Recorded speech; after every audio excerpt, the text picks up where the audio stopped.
Hello and welcome. My name is Tom. This is the Enthusiasm Project Season 8, Episode 6. And today I've got a very special guest with me who's going to stick around for 6. I don't know. It's my beautiful wife, Heather. Stick around for 6? I don't know. I thought it was going to rhyme more. But I guess that wasn't a high quality rhyme. But speaking of high quality, I'd like to take a moment to tell you about the sponsor of this episode, which is Riverside.fm. As I've mentioned many times, many times, I've used Riverside for a long time, both as a host and a guest. In fact, I'm currently booking a guest for a future episode, and you better believe we're going to be using Riverside.fm for that. Riverside lets you easily record studio-quality remote audio and video from anywhere with no latency. That is a very big deal, regardless of your internet bandwidth. And the way that it does that is because Riverside automatically records locally to each participant's computer and then uploads all of that to the cloud, which means your guests don't have to do anything. It's super easy to be a guest on a Riverside call, and you'll get full-quality isolated audio and video tracks for each person that's part of that recording. Those locally recorded files are supported all the way up to 2164K, which is okay by me, and 44.1 or 48,000 kilohertz audio, which means it's fantastic if you're doing an audio-only show or a video show as well. And there's even a mobile app to make things easier for you and your guests. They can just use their iPhone and be a part of your show. You can take those recordings and then publish those immediately because they're ready to go. Or if you want to put a little more time into them, you can then take all of those individual tracks and put them into your editing software of choice and then create the show that's absolutely perfect and flawless. So if you'd like to give Riverside a try, use the link in the description of this episode along with promo code TOM15 for 15% off your subscription. So thank you again very much to Riverside.fm for sponsoring not just this episode, but this entire season of the Enthusiasm Project. Tom is dancing. He has to dance when he does these the sponsor segment. Move. He's like, well, we're sitting on the floor. We're this is an interesting one. So we came in to do. I was going to record a different episode today, which is a topic I'm very excited about, and we will be doing later. And that's going to be about video editing software. We're going to break down Premiere, Resolve, Final Cut Pro, Avid, LumaFusion, iMovie. We're going to see what's what. And that's what I was going to record today. But then, of course, as happens, Heather and I got in this just super interesting conversation that was sort of like this is better for this week right now. So we're going to keep exploring that conversation here. And then I came in to record and the dog was in my chair and I didn't have anywhere. So then I just moved my boom arm down to the floor and I'm on the floor and then Heather's on the floor. So it's very much like a campfire podcast and the dogs are sitting around us. It's actually not terrible. I don't dislike that at all. But before we dive into our conversation today, I do have a voice submission from Gil. And Gil, this is how much I trust you. I have not previewed this message. And that's not from laziness, I promise. That's because I actually want to be able to respond in real time to whatever it is. But I trust you enough that you're not just going to go crazy and, cause me to lose the sponsorship for this season of the podcast or anything. So let's hear what Gil has to say. Hey, Tom, this is Gil. I hope all is well. Question.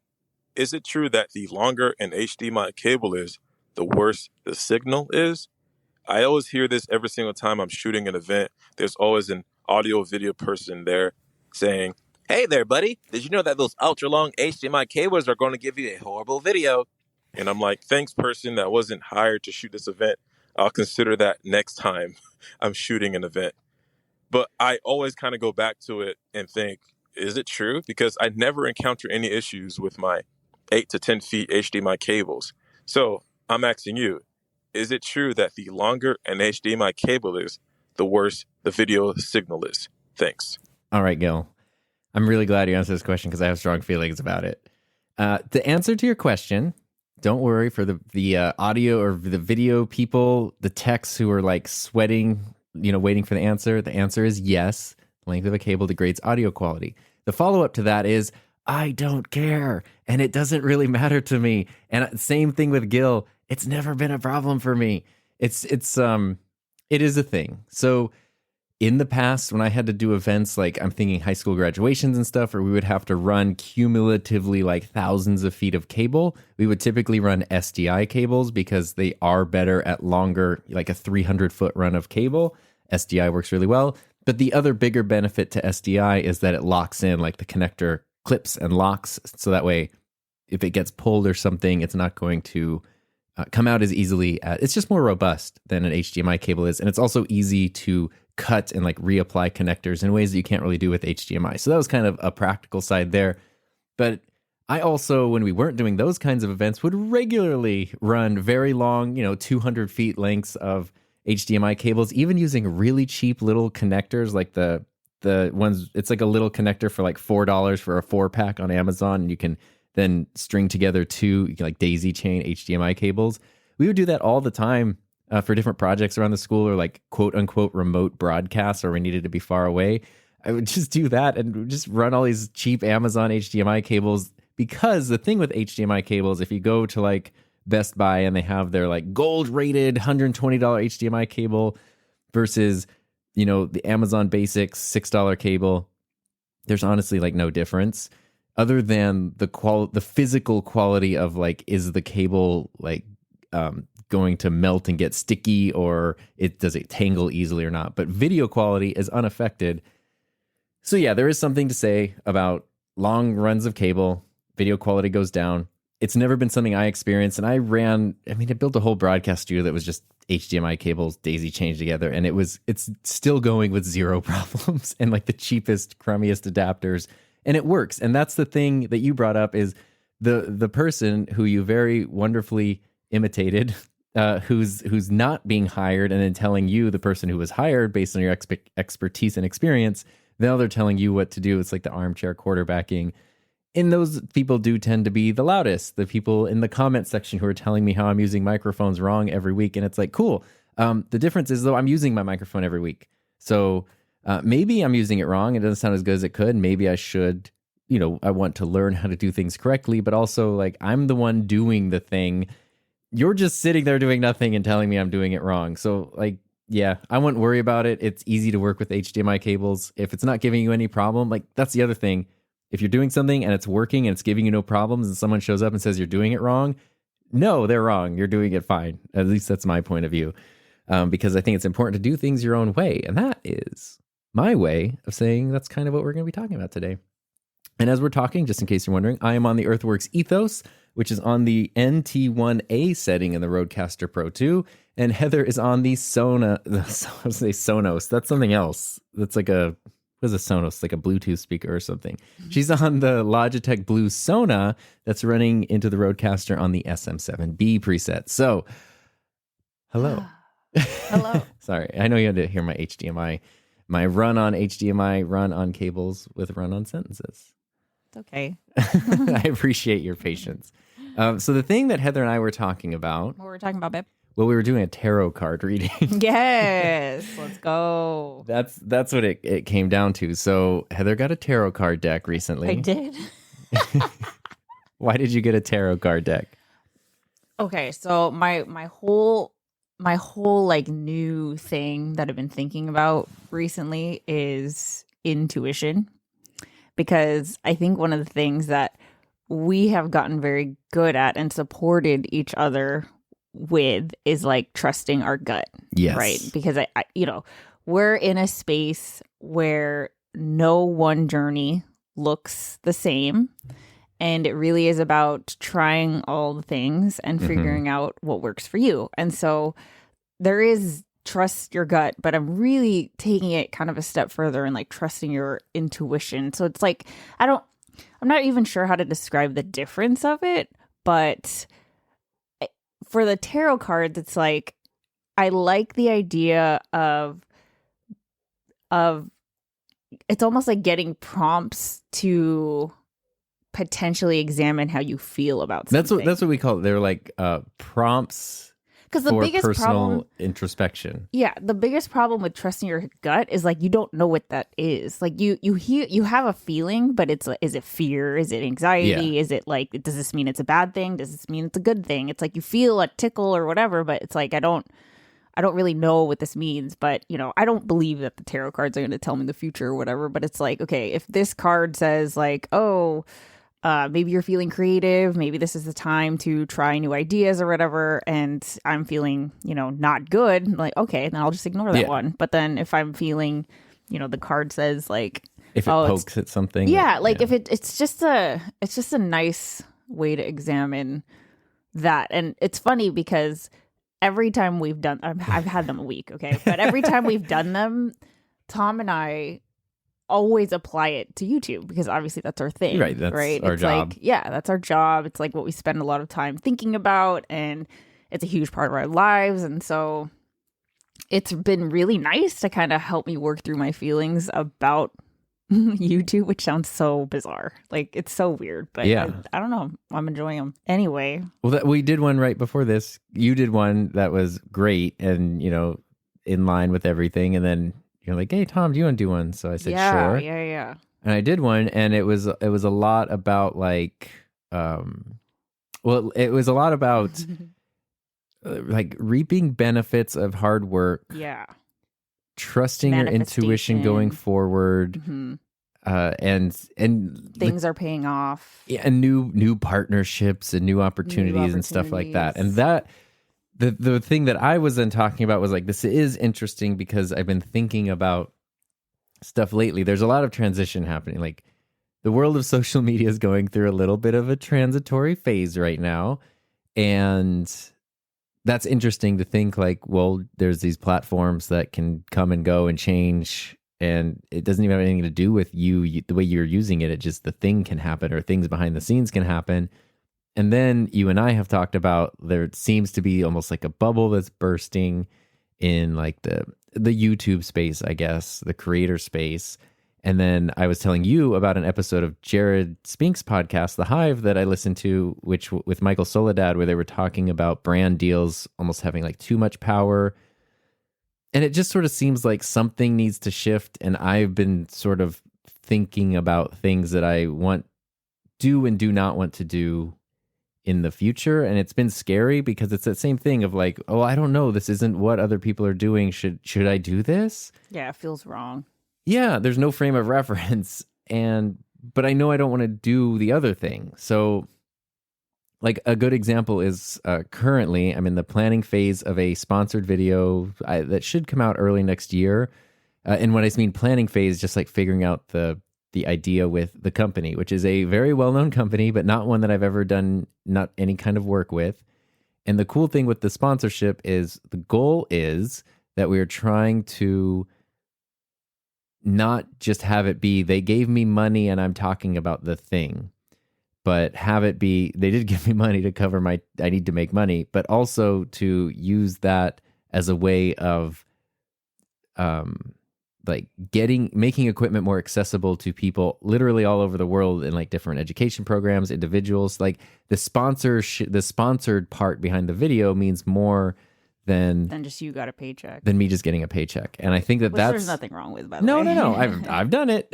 Hey, let me tell the sponsor of this episode. But like, and that's fine.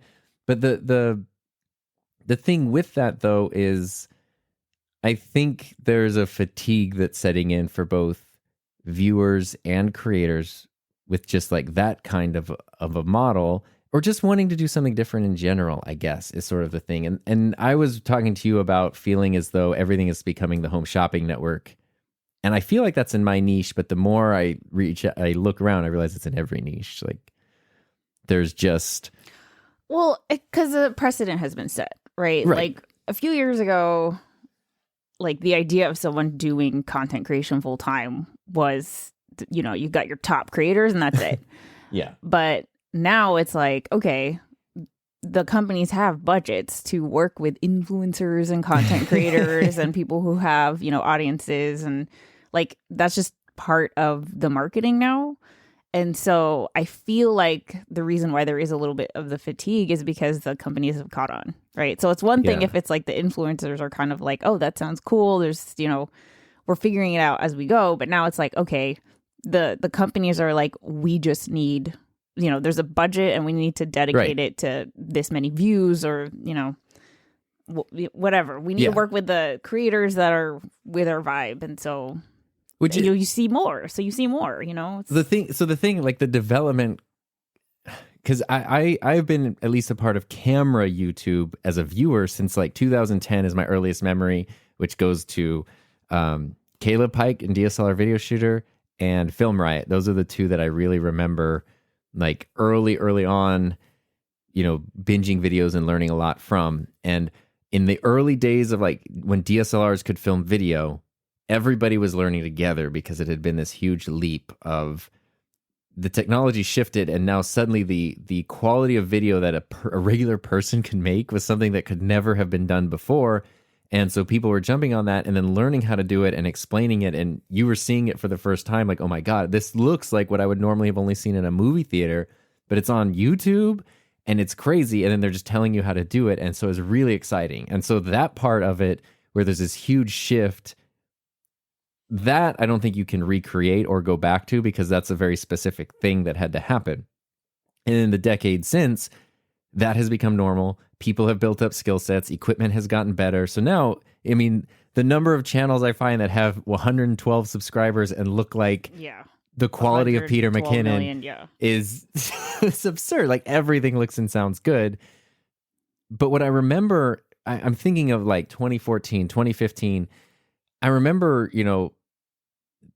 like the enthusiast feeling of that community, like the video community. So here we have our cameras, we're getting these lenses, it's cool. And something new would come out. Like the one I'm thinking of is a Sigma lens, the 18 to 35, which is still a really popular lens, but it was a relatively affordable lens that could do a wide range of focal lengths. So it was almost like having multiple lenses in one. And it got you the really shallow depth of field. It worked really well in low light. And it was like, you could just buy this one lens, put it on your camera, and cover like almost anything you want, is to get like that cinematic look, which especially going back to, I don't know when the lens came out, 2014, 15, big deal. And so then there would be videos where like those channels that I'd watch would be like, it's the new Sigma lens, like check this out. And I would be dying to see it because I'd only heard about it. I wanted to see what it looked like. And, and then other people, I guess, probably hadn't heard about it. And so they would hear about it from the first time there.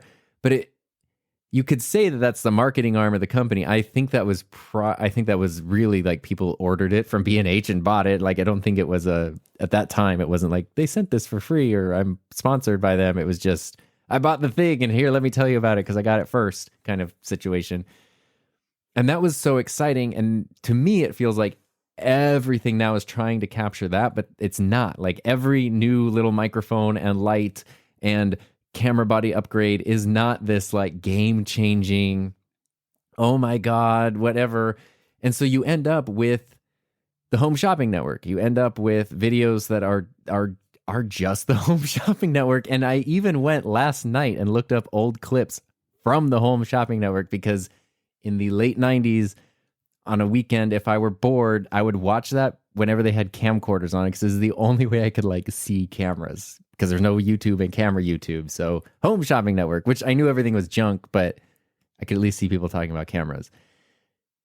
And it's the same thing. You don't even need to watch an old clip, but I was looking at old clips. But even if you watch, like, I saw that Home Shopping Network has been live streaming for 4 years constant, which I feel like is really impressive, because I watched their stream yesterday, their current live stream, and it says started 4 years ago. Oh, wow. Yeah, I feel like maybe that's some kind of record. There were like 100 people watching, which is like, you're a whole network. Anyway, this is not to do that, because the home shopping network, we all kind of know what it is. But watching it, it's literally like, this is the new, I don't know, this is the new Epson color printer. This printer, it has this feature here, and it can do this, and it can connect wirelessly, and the quality of the prints are just as good as anything you would get from a professional print shop. The way that they talk about the thing, it's exactly the way that all of the new product videos talk about the thing. It's not, Heather, you're really good at this, let me hear what you think about it. Like, is this a tool that you use or care about? It's literally just, I'm watching the home shopping network, and that's phenomenally boring. It's just, and even if it's even more frustrating if you're trying to actually find information about the thing and you want a review. I want the person who's like, I've used this for 6 months. Here, let me tell you about it. It's literally just like, you've had this for a day, you unboxed it, you're telling me the same specs that everyone else is telling me, And that's like, there's no information there. There's no actual useful info there. And I think I'm bored of that. And I try very hard not to be that. And I know that I feel like I'm sounding a little too preachy, but this is important to me. I try really hard not to be that. Even if there are reviews, I try really hard, like the blue Sona, the microphone that you're on right now. I bought that as soon as it came out, made a video pretty recently after it came out, which could feel like a marketing thing. But it was really because I was excited about it for the reasons I talked about in the video. I was like, oh, I think this solves problems, is great for a specific group of people that I know exist because I've been trying to help them figure out problems for ages. It's like the Roadcaster. Like, I've been cobbling together a podcast setup for years, and now this one thing does everything better all at once. Like, I'm really excited about this, and I want to tell people about it because it's such a good tool. I think that's different than like, let me just, a new product came out, I guess I have to like tell you about the product. Like, there's a difference between somebody telling somebody else about a product as a tool versus somebody else just trying to sell a product. Yeah, there is. I know. I don't know where I'm going with that, but well, I mean, so look, if the brands who now have a marketing budget that's working with content creators and they're the one who pitch the content creators, like, it would feel so, I feel like it would feel wrong to decline a, 5-figure, 4, 5, 6-figure sponsor deal. Like, that's hard to decline. And they're the ones who are going to set the terms, like, they're the ones who say, here are all the talking points, here's all the assets, this is what the video needs to look at, we probably got to preview it, and whatever. Like, I think it's not inherently bad, right? But I think what's exciting about YouTube, and I've even seen this a little bit with my new channel, Heather Just Play, is like, because I feel like because the viewer is now I don't know if educated is the word, but savvy. more savvy with YouTube like expectation, I guess, the culture, right? The culture of the platform is that, like, okay, we know that probably in any niche, the big creators are going to be approached by the companies during the launch, right? I mean, they'd be idiots not to do that. Yeah. But then there's like, I feel like the average viewer has that expectation of like, okay, on launch day, your feed's probably going to be like, like same Final Fantasy, new patch comes out, bam, everyone's analyzing all the patch notes, the live letters, like all the new things are like, that's anything, right? But I think the average viewer is also like, okay, cool, but like, now what? Right? Like, now what? Because I think it's still interesting to hear the first look and the first. If you're into something, you want to be up to date on the things about it. Like, that makes sense. But I think that makes it exciting for the now what, because I don't think that the now what is what the companies are willing to take a risk on. Yeah. And then I feel like I don't want to say smaller creators, but the creators who aren't getting the like 5-6 figure sponsorship are I don't know, more willing to do, or probably just have the bandwidth to play around with that. Yeah. And so if you get this one thing and you're going to learn about it, make a video about it, that's very different than like, well, I have literally a room that's just filled with boxes of things I have to go through. Like your calendar slammed with just like all the deals you have to do. And like, I've seen this even with my, very small new channel. But so, for example, one of the most recent videos I did on my channel about video games and mostly Final Fantasy 14 is I made a quiz about Final Fantasy 14 and then had Tom join me on the video, and the quiz was for him. I did not great on it. He knows nothing about Final Fantasy 14. He's never played a Final Fantasy game in his life. Like, he knows nothing. He only knows what I've told him after like a couple drinks at happy hour. Which is a lot, to be fair. But like, I was like, I think it would just be funny. I think it would be entertaining. I just think it would be like a funny thing to watch. And so we made that video. And I cannot tell you how good I heard the word refreshing in the comments, like repeatedly. And that is a word that I always look out for. There's, as a content creator, there's certain words that are just going to stick out to you. Refreshing is a good one. in the gaming niche, which is like one of the oldest niches on YouTube. Yeah. Like, you know, and the top creator, the like the go-to, we do content on launch day and patch day and whatever, they're not going to make a video where they're going to invite their significant other and ask them, like, they're just not thinking about those kinds of ideas. And hey, I'm not getting paid, right? Like, I did that video because I thought it was fun or whatever. Yeah. So that's like my challenge of like, okay, of course, like I'm thinking I would love this to, you know, I want to monetize my channel, but I also think it's like encouraging and exciting that smaller creators, I hate saying that word, but like it's interesting that in a platform that feels so saturated or feels so set in its ways, doesn't have to be. Right. You know, like I started my channel this year. I feel like that's crazy. You know, like people are going to be like, it's too late. It's too late. Like I needed to have started during the freaking like COVID train when everyone was like, you know, starting and whatever. And I feel like it's always going to feel too late, but I just see signs of it's not too late. And maybe you're the person who can come up with ideas that are really refreshing and unique. And I think that YouTube has figured out, I think they're, you know, everyone craps on the algorithm, but I really, like, I'm not even really trying, you know, like I all these old SEO practices, like I don't do them anymore because the algorithm doesn't work like that anymore. It's just make fun, interesting content. And of course, like that's a whole, you know, podcast season in its own, but like I'm reassured by that. The thing that I find interesting though is like,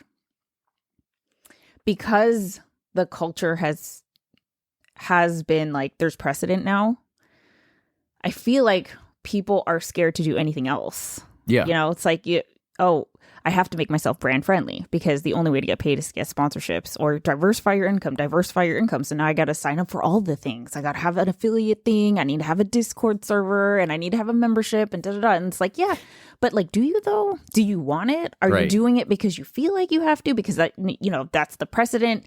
And like, so like even this morning you were telling me like, oh, you know, I think you should have a Patreon. I'm like, yeah, but I really don't want to. No, and like, I know things will change. No. But like, you know, look, the thing that I've been thinking about is I'm too small to have a sponsorship, but I'm curious as to like, you know, you did your 60-second spot for Riverside earlier. Like, we'll be talking about them again before the episode's over. Don't you worry.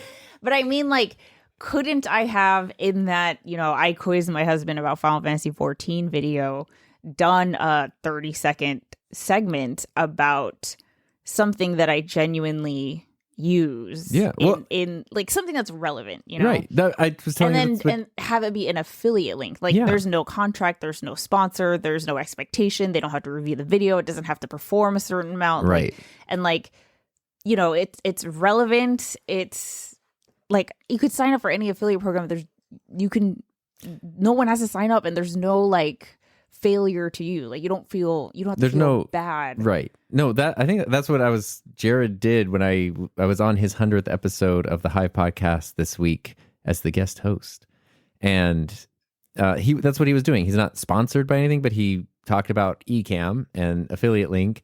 And it was funny because he was like, if you want to know why I like it, he had like forgotten to hit record on his Rodecaster during our thing. And then he was like, but because I'm recording, that doesn't matter. Like this is saved. And he was and it was relevant because he's doing, you know, he was just saying, hey, this is what I'm using to make the thing that you're watching right now. There's an affiliate link down below. Well, see, I mean, the reason why I've been thinking about it is because I feel like nobody talks about that. Like nobody talks about everyone knows what a sponsorship is and a sponsor segment.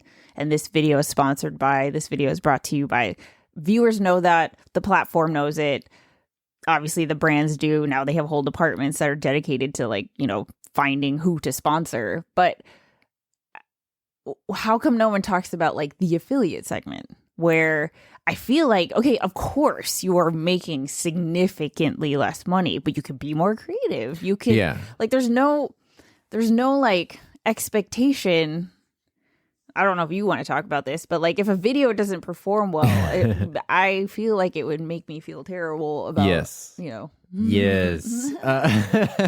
So the affiliate thing, like, I mean, people talk about affiliate marketing, but it's almost like as the intention. Like I've seen so many people, and I'll kind of notice it's like gets to be the end of the month, and suddenly my Twitter feed has a lot of stuff like, man, Epidemic Sounds like library is so good. I find myself just listening to it all the time.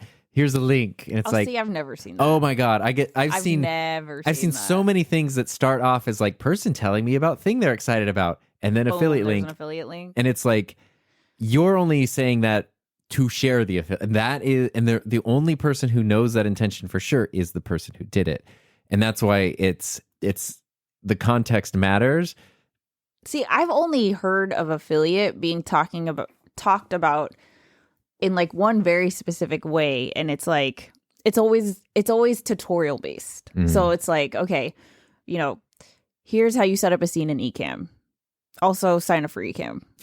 or here's how you make a YouTube thumbnail in Canva. Cool. You want to check out Canva's like Canva Pro? Here's a link. Like it's never here's a completely random video about whatever Final Fantasy 14 quiz, and then I decide that, like, I am pitching myself in terms of this, out of all the affiliate possibilities that I have, which one is going to fit this video and how can I... But you're not making the video to share the affiliate link. Like, here's another person who kind of does it this way, but I feel like nobody ever talks about him, is Zach King. Okay. This guy's working with Disney, Target, like, huge car brands, probably $1 million deals. But like he does it in a way that it doesn't feel like the Home Shopping Network. It doesn't feel like a commercial. It can be done well. Some people can do it well. There's so much like creativity in it, but I feel like for some reason like that isn't talked about. And it's probably because Zach King isn't doing interviews about like how he does like, you know. I mean, every like thing that I've seen him do, it's about the creativity. It's about the story and the creativity. It's never about like the business side of things. But I think of the Lego Movie a lot with this kind of thing because exactly the Lego Movie is a giant commercial. It's also one of my favorite movies. It's so good, and it just happened to work because yes, you can. It's not only going to sell Legos in general. The movie lends itself to now you can create a whole line of Lego Movie sets, like new merch for the movie. But it's also a really good movie that is evolved from the very grassroots, homemade, like stop motion Lego thing. Like that's why it's Lego, is because that's what people use to make a lot of stop motion with, because it's so easy to work with for stop motion. And so for years, this community's there. And then here's like a theatrical version of that, which is really like, to me, that was just a win-win on all fronts. Like, yeah, it's a big marketing thing, but it's also a great movie. It's also super creative. It also developed all these new technologies that went into other movies. So I don't care if it's a marketing thing because it's so much more than that also. And that's what I like Zach King does. Like, yeah, okay, cool. He made a commercial, but he also like, that is just a small part of what this thing was. And so like, of course, there are always going to be the top creators who are going to get the top sponsorships just because, again, the precedent's been set. Right. But I think like, especially for what we were talking about this morning and like how we're going to move forward with how we monetize on YouTube, I'm kind of excited to not feel this obligation of like, this is how I should be doing it, or how I'm supposed to be doing it, or like, this is the right way to do it. This is how everyone else is doing it. And versus like, I'm kind of interested in this like creativity, no strings attached. It's a win-win for everybody. Yes. And like the creativity is like thinking of, it's kind of like how you write your jokes in your video. Like, I don't write those. Those just come to me from the cards, the tarot. But like,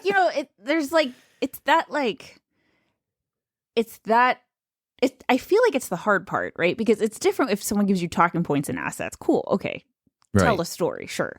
But like when you are having to like, how do I take this a step further? How do I make this more engaging? How do I make this more entertaining? How do I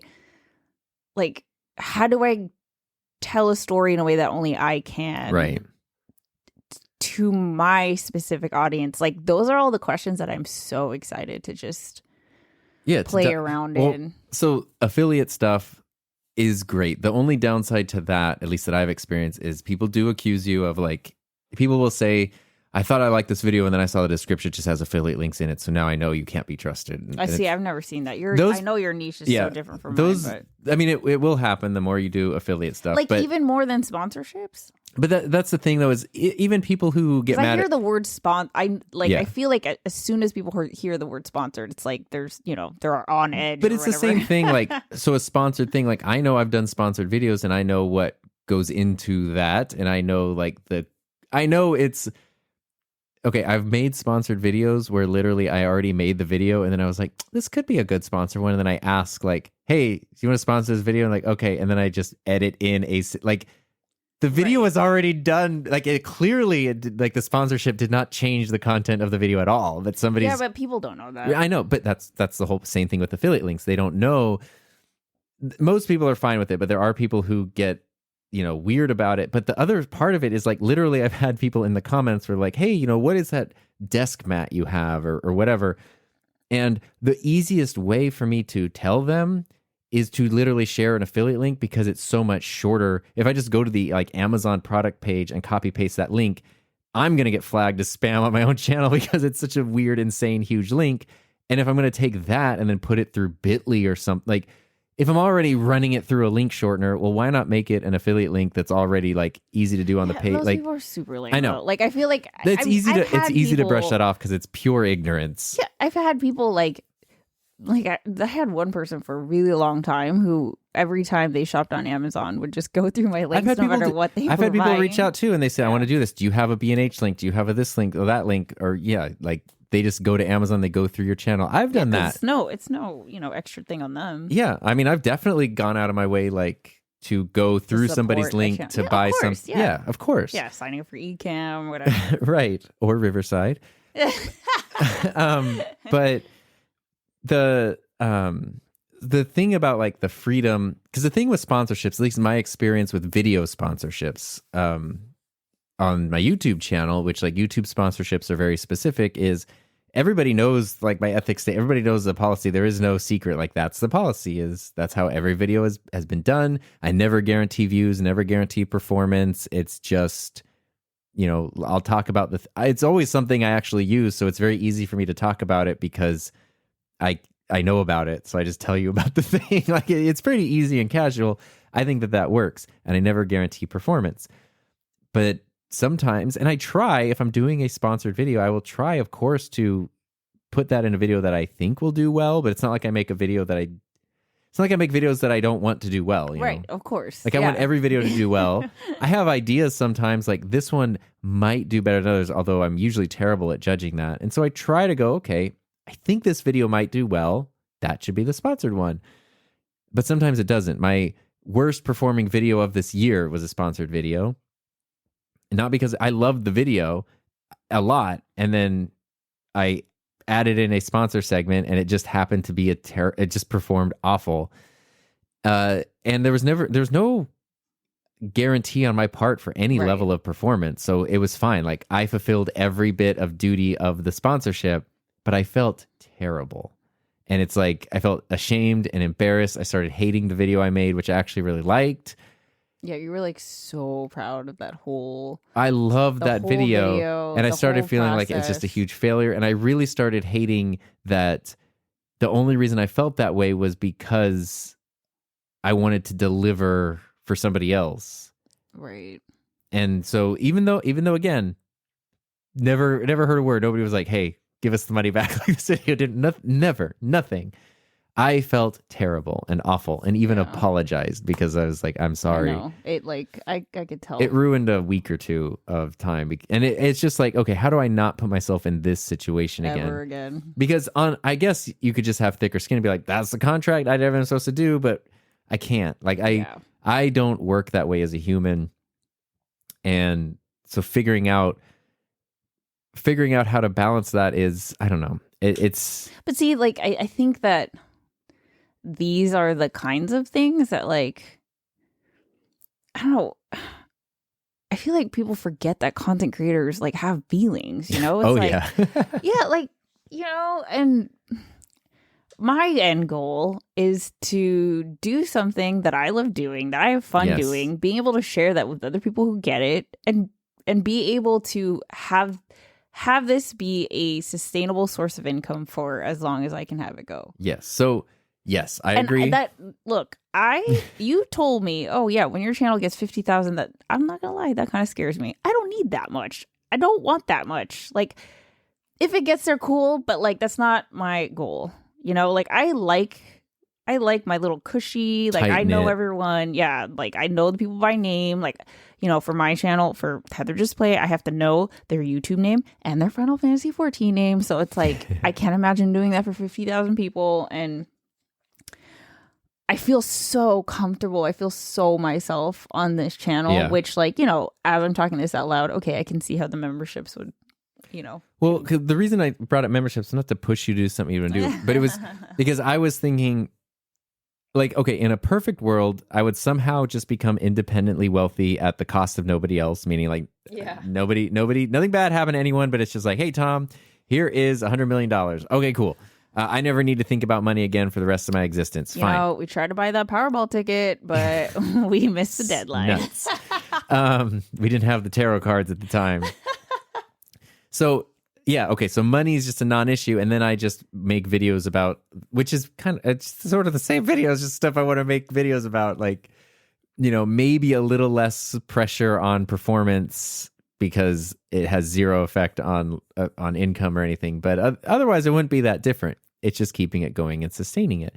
And so what I was telling you is that, like, well, realistically then, in a perfect world, what I would like is if the vast majority of my income came from like Patreon and channel memberships. Yeah. Because to me, that seems like it's truly like community supported, and that's what Right. you're making the content for anyway. Because I think of the channels. I was telling you that literally on my Patreon, because I have YouTube channel memberships and Patreon, and my Patreon money comes in and like half of it goes back out because I'm on other people's Patreons. But it's a really important thing, like supporting. It's important to me to support the like people in certain ways. And well, I think it like it's such a testament to the whole like creators have feelings thing, you know, because it's like, I know it's, you know, for a lot of people there's such a large volume of members, but I think for you, like you handwrite like all those people on your end screen, like you put them in. They're there individually, you know? So it's like, it's at the point where it's a font now, but it was handwritten. Yeah, but you still got to type them in. You got to type them in every time. You got to type them in, and you have to edit it every time, you know? Like, I think there's that, I don't know, intimacy that is lacking, where it's just, you know, content creator making content, brand needs to get, you know, needs to do marketing, they band together and blah, blah, blah. And there's no care, like, there's no care for the community or the viewer in that equation. Of course there is, you know what I mean? But really, it's just the two. It's very hard thing. as the creator. You could find yourself in between these two, which is. But then, like, if you did it with memberships or the community based, like Patreon, it's like it's truly you. Yes. And the other person is the community. Like, what an amazing thing. And anything else is the cherry on top. And that's like, there are even people who I'm Patreon patron of, but I don't even watch their channels that much anymore. But I'm not going to undo my thing because it's like, oh, I don't like, I'm not interested in the direction you're taking your content, but I want you to be able to keep doing it. Like that's nothing I disagree with. It's just like an artistic choice or even a personal preference on my part. But I still want you to be able to do this. So it's not like I'm going to take my pledge away or anything. And there are a few channels I mean, like my Patreon and memberships are pretty small overall. So it's not going to pay the mortgage or anything at this point, but I want it to keep growing. And, you know, the amount of effort you have to put into it is totally independent. Like, that's what I've seen. I know some people do all kinds of stuff constantly. I'm getting notifications that this new thing. And others, it's literally nothing. It's a Radio tip jar. silence, yeah. And you just support them with, which is both That's are fine. Yeah. Both are totally fine. I was thinking the example I use, which I know he's a giant channel, but is Super Eye Patch Wolf, who I've talked about on here many times. He's a 1.5, almost 2 million subscriber channel at this point. His Patreon is well over 5,000 people, and his Patreon is just $1. There's only one tier, and it's $1. And so okay, you can kind of do that math. Like, well, someone has almost 2 million, makes really popular videos, and 5,000 is a big number, but 5,000 out of 2 million is actually a very, very small number. Yeah. But he has his set to do, it's project based because he usually does maybe a video a month or so, maybe 2 a month sometimes. And so as a supporter, you're getting charged $1 to $2 a month, very minimal. But he knows every time he pushes upload, he's getting $5,000 or $6,000. And that's important because for him, his upload schedule's erratic just because the topics take more time. And also some of the topics are things that will lead to demonetization or, the video getting suppressed or something, even though it's just, it's like a horror movie or a weird anime or something. It's not like it's bad, but it's the kind of thing that if he the video doesn't have to perform well. Right. If he were trying to be super brand friendly, he wouldn't be able to make the videos he wants to make. And because of the community support, he can make the videos he wants to make, which are the videos the community wants to get. And then on top of that, which for most of the time, they don't get demonetized. So on top of that, now you have a millions of subscriber channel that has ad revenue, and which is probably another pretty nice chunk. But there's a safety net of the community every time. And I think that's amazing because even if he makes community supporters mad or someone dislikes his stuff or needs to leave, they leave and they take their $1. Or in my case, they might take their $5 or $15. But that's not all of the dollars. Right. Like if you make a sponsor mad, the whole thing, it's zero. From forever on. Probably for forever, yeah. And this is one small thing, and then somebody else comes in and fills the spot. So it's somebody so quickly will fill in the spot. And that's not to say that supporters are totally disposable, but it means it allows for that kind of churn and evolution, and that's a good thing because you can keep growing as a creator. Right, it's like a living and breathing, organic thing. So that's why it seems just ideal like to me. Creators are, Exactly. The part that I struggle with, and the reason I do promote my stuff, there's links everywhere. I'm always happy about it. I say it at the end of every video, but the reason I don't promote it more hardcore is because this is a mental thing to get over, is say there was a point where it was like that. Okay, the bulk of income can come from community support.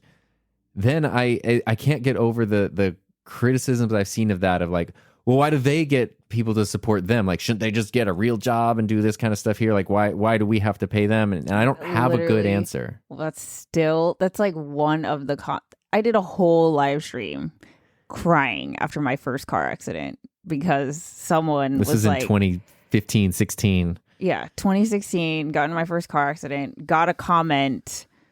I made a video about it because I was documenting my journey, and it was part of the journey because I was like, I don't know how I'm going to pay for this car repair, and I can't get anywhere. And so I was just talking about it, and then someone left me a comment of, why do you want us to pay for your car? Right. Why don't you just get a job? And I don't know how to answer that in a way that's not I don't know how to answer that in a way that makes... I disagree with it, and I think that it's wrong, but I only disagree with it because I know, speaking for myself, sure, if I wanted to do that and not have to be at all beholden to, which I was for many years, ad revenue didn't matter, sponsorships didn't, none of that mattered because I had a job, that also was killing me. And so I wouldn't be able to continue to make the things I make and have the job I want to make, which is, I feel a bad thing because it's going to make me just as an individual unhappy because I can't spend time on the things that I love. And it seems like there are people out there who like the thing that I make, so they're not going to get any more of that. So that seems like a lose-lose versus a situation where I can spend my time doing something I care about, which other people seem to like and enjoy. That seems like a good thing, but it is a very weird, I still don't know. I look at people the successful community supported channels that I'm mentioning. I'm thinking of my Talking Simpsons podcast and stuff that I love. I view them as successful. Like, that's success stories. It's awesome. But I don't know how to, when I think of like explaining that to like a parent or something, it's like, I don't know how to do that in a way where I can counter the like, why are you just freeloading on everybody argument? And I'm like, I know that's not what it is, but I don't know how to tell you and explain that that's not what it is. Yeah, but unless it's just like, shut up. These people are willing to pay because they like what I do. So I don't care what you think. They actually get it. It's literally like, okay, some of the most fantastic, awesome performance you'll ever see are Santa Monica, Venice. Right. They have a hat out. No one's asking them like, why are you freeloading off the people walking down the boardwalk? Like, I mean, I know that's the whole idea that Patreon was founded on, was that like stuff you make has value, and so the people who value it should be able to contribute if they want to. If the people can't, then they won't. But nobody's forcing anybody to. And if they want to, like, well, because that's ultimately I get that is if like. I see why you feel this way, but also like if I want you to keep going because I want to see more of your content, like Chris Broad, one of our favorite channels, you're a Patreon, I think. Oh yeah. Yeah. I don't even care what he does, but like I just want to support because I love his channel. Yeah. That feeling that you have is the same feeling that all your other people have. And F the people who don't get it. Yeah, I know, but it's it's like the same people. So how do you make money on YouTube? Oh, I hate that. I mean, question. I'm not saying that. Okay, first of all, that came off very pretentious. My mom is one of those people who doesn't know how YouTube works. I'm not saying like, just because you don't know how it works, you're dumb or anything. I'm just saying like. No, the reason I laugh is because when I try to explain it, I always feel like I'm describing like a pyramid scheme or something but it's because it is a new thing. Like I am, and many people are comfortable with the idea that, well, I got hired by this place and then I go there and I sell them my time for money. So I go there for this many hours, and maybe if I perform at a certain level, and then I get this much dollars, and then I go home.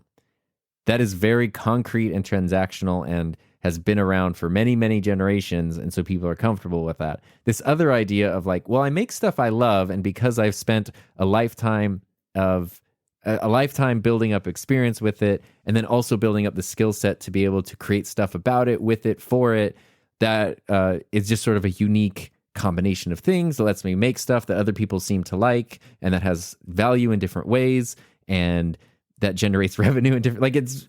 I just think like, you don't have to explain yourself, because in the grand scheme of things, this is still new. And there's a shift happening in internet culture. Yeah. Where, okay, brand, if the marketers are on board, then, this is concrete. There's a precedent, regardless if the, normal average person who isn't as internet savvy gets it or not. If the brands get it, like, who cares, because they're chipping in most of the money when it comes to and it's so interesting, creators getting paid. The stuff that I've learned over the past year or two about that, both on my own and just from talking to other people and becoming friends with other people. I remember when Peter was visiting, he and I were out to dinner with a representative from a camera equipment company, a very well-known one. I was tagging along. They weren't there to meet with me. They were there to meet with Peter.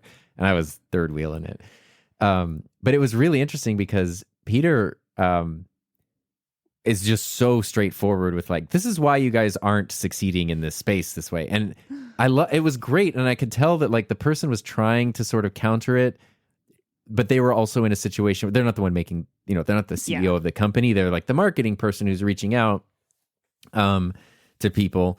But his whole thing, what Peter was basically saying was like, you guys make really good stuff and people buy that stuff. And he's like, but my problem is that I'm at a point where I don't really need much new stuff. So I'm not out searching for it. And there are a lot of other creators who aren't out searching for it. But maybe we would be interested in it, but we don't know about it. So that's where the brand steps in and says, hey, we have a new thing coming out. Do you want to check out the thing, make a video about it? And what this company does, which is very, very standard, is small creators, they'll say like, hey, new thing coming out. Do you want to try it out? And they don't even give it to them. It's just try it out, send it back to us, make a video about it. which is a terrible deal. Like, unless you're just interested in the thing, like I have the Nikon camera for a month, I don't have to You even get nothing. Yeah, that's just you're making free commercials for us. Yeah, you're just because the cost of the product is zero for them. So like you're working for free. Yeah, unless it's something you're really interested in. But even then, I would caution against that. And then as the channel or the creator gets larger, then money gets involved. We will give you this amount of money and you get to borrow the thing.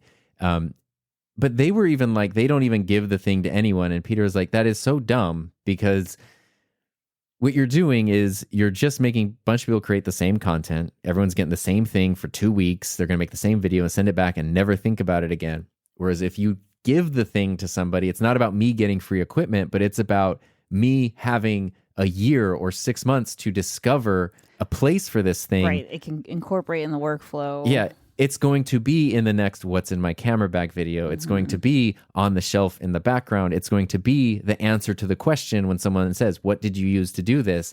But you're not giving that a chance to happen because you just want the commercial. You just want the commercial made. And I think that's where, like, you know, there are brands that I've worked with. There's all kinds of stuff that's been sent out and given even just to me. And some of the brands are awesome. Like GoPro is probably the perfect one to think of, where GoPro does not care. And I know people have like asked me like, oh, you think they just gave it to you because they love you? No, that's not why. But they truly don't care about like whether or not I make a video about the product, because I think they're confident. The reason they reached out to me in the first place is they know I use GoPros. So without them reaching out to me from 2011, I've been using GoPros. So they know he talks about GoPros on the channel no matter what. But the GoPros he's talking about are old and they're not representative of the quality of what a GoPro is now. So maybe we should give him a new GoPro. And then when he says you need a GoPro, people will see that it's I think that's sort of their thing. And they kind of just know, we'll give you a GoPro and it's probably going to show up in a video. You're probably going to use it to film video just because that's what you do. And if you don't, we don't care, because it's a GoPro. It didn't cost us that much. So there's no money. Like I'm not making money off of that, other than I guess through affiliate stuff. But the point there is, like, I think that's a smart way. There are brands who they build relationships with creators and support the creators, and they're not looking for that direct like even the video, the sponsored video that I felt really bad like the about. ROI. Yeah, like there are people who are like, this thing has been out for this long and it's only generated this much revenue. It's a failure. It's like, yeah, but you're not thinking about the fact that that's going to then live there forever. Yeah. And I feel like that is such an advantage of YouTube, YouTube creators, because our thing has the longest shelf life compared to any other platform out there, which I know brand deals on TikTok and Instagram and blah, blah, blah. No one's going to remember that tomorrow. It's gone. It is gone. And like, even if you went to that person's feed, if they're, constantly crunching out reels, you got to scroll way back to find the thing they did a couple months ago. Yeah, forget it. Yeah, that's the thing too. So in the world of changing social media, YouTube, I'm actually really proud. I feel like YouTube has emerged. I've heard people call it like the only S-tier social media platform. It is. Like, people who don't get it, I feel like they don't, they just haven't, like, I feel like they don't understand, Well, it's not only that, but I don't know what they've been doing. But I feel like YouTube, like, speaking of things paying off, in the past 2 months or so, it seems like they've changed things, released features, update stuff that are all really crazy good. And like, every time I open the app, every time I open up youtube.com, like, there's some, new change, and like, it feels like they're working on it in a really good way. And when I see other things imploding, and then I see YouTube seeming to get better and better and understand who they are. I saw a thing yesterday. It was posted. I found it posted publicly, but everything on it said confidential and proprietary. So I don't know if it was early or what. But it was YouTube's guide to video podcasting, and it's like a 50-page PDF of best practices, which is just really YouTube channel, because it's telling you how to set up a podcast on a channel. It goes into video production stuff. Should I have one channel? Should I start a second? It literally answers the questions from YouTube.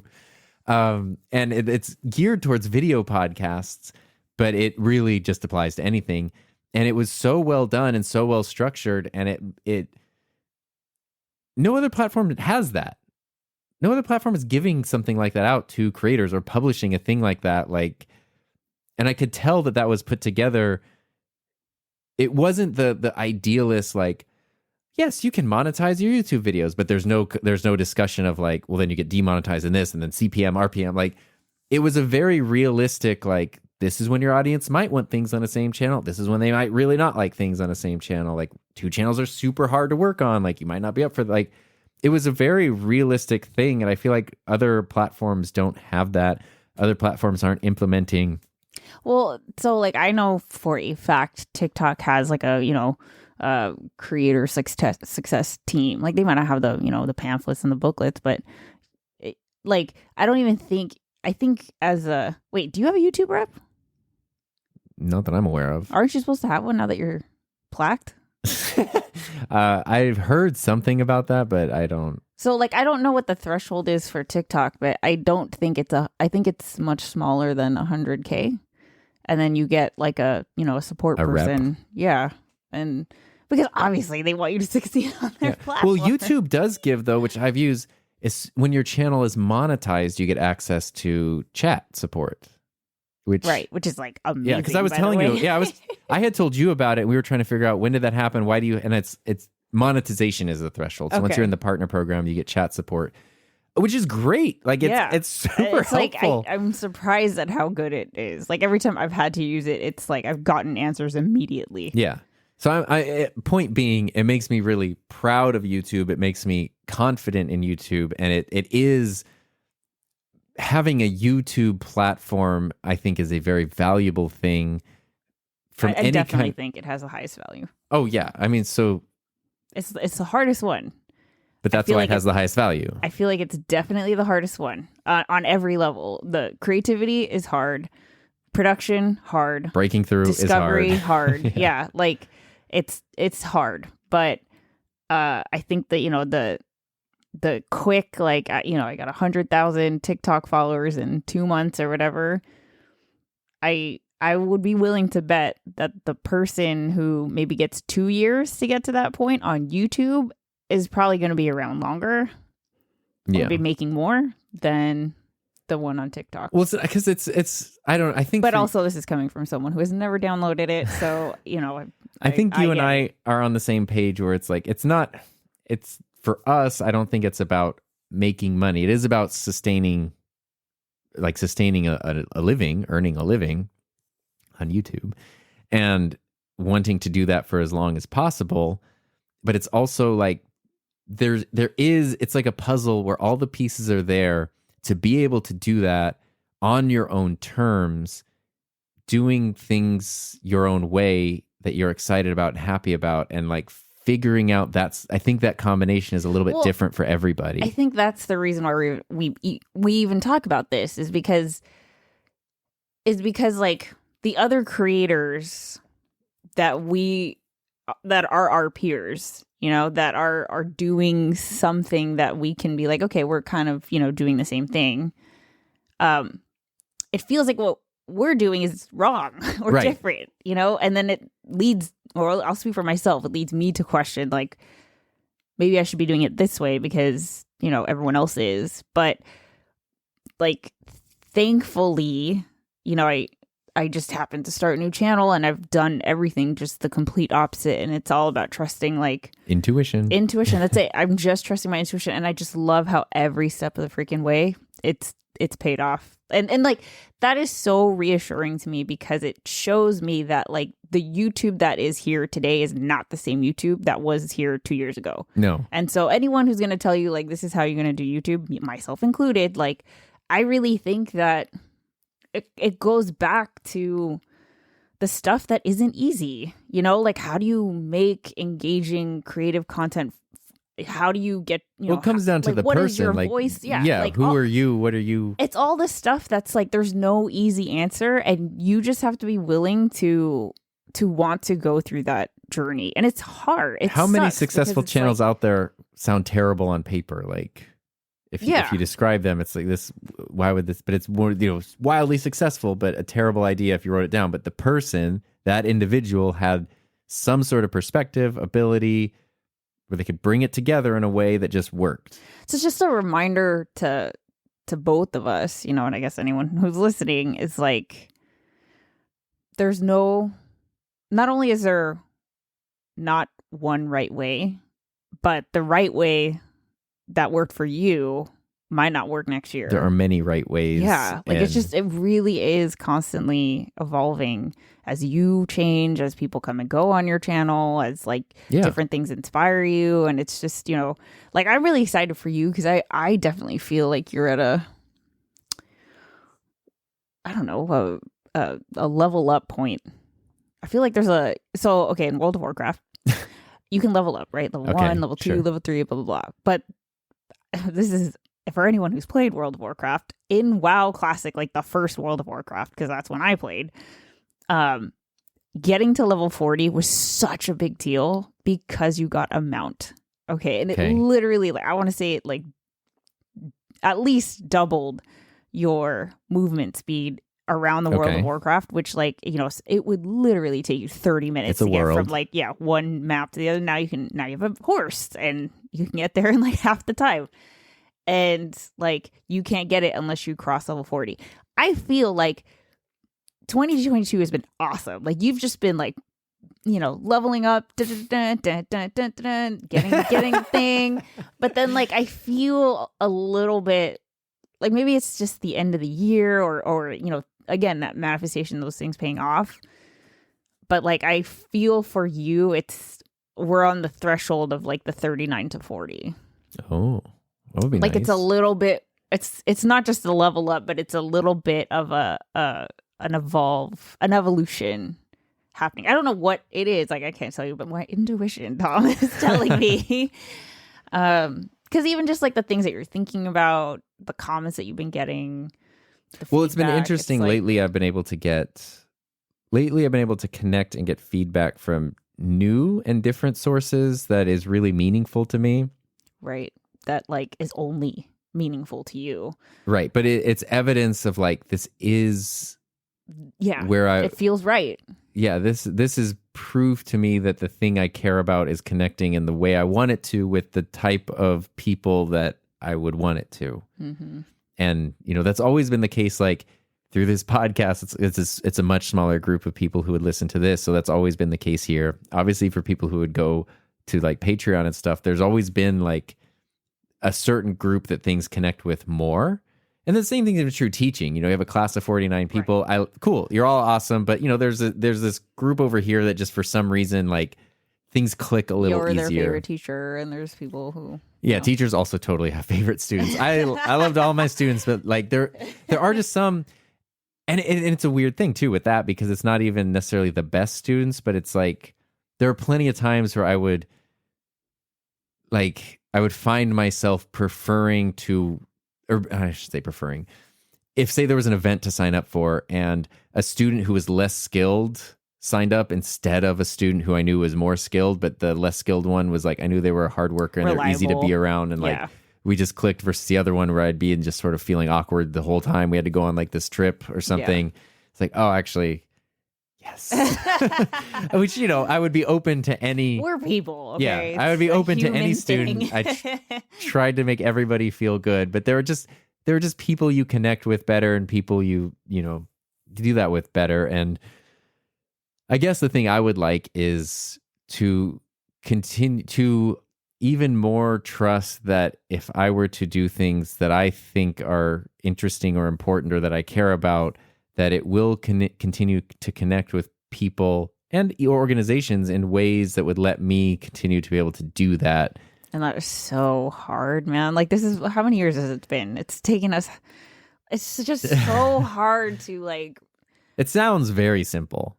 Just do the thing you want to do and see what happens. So stupid obvious, but I can't explain how wrong it feels when everyone else is doing things a certain way, and then the thing that you're excited about is something that is not happening to anybody else, and or why does that even matter? You don't want to break the thing that you have built. There's there's there's a lot of work and time here. I don't want to, and I'm not even like talking about making, everything I'm talking about is much more of a mental shift than anything. Well, because that's the same sustainability. Yeah. If you're not, it's all about mindset. Because if you're not in it, then forget it.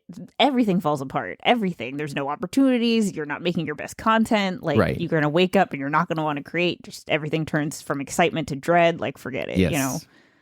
So it'll be very interesting to see where all that goes for both of our channels. I know. I'm so excited. Me too. It's all actually a very good excitement. Yeah.